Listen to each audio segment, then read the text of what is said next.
ભરૂચ શહેર એ ડિવિઝન પોલીસે શહેર અને સુરત શહેરમાં થયેલ ચોરીનો ભેદ ઉકેલી શટરતોડ ટોળકીના 2 રીઢા સાગરીતો સહિત એક લબર મુછિયાને ઝડપી પાડ્યો હતો।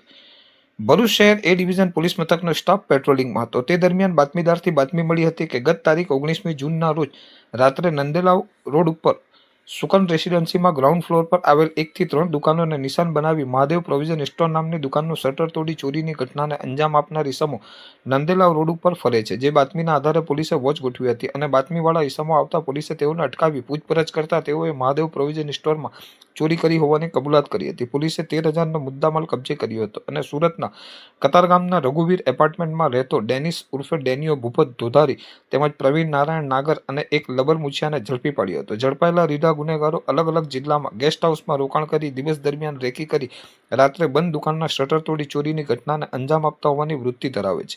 ઝડપાયેલા ઇસમો વિરુદ્ધ અનેક જિલ્લાઓમાં ચોરીના ગુના નોંધાયેલો હોવાનું જાણવા મળ્યું છે।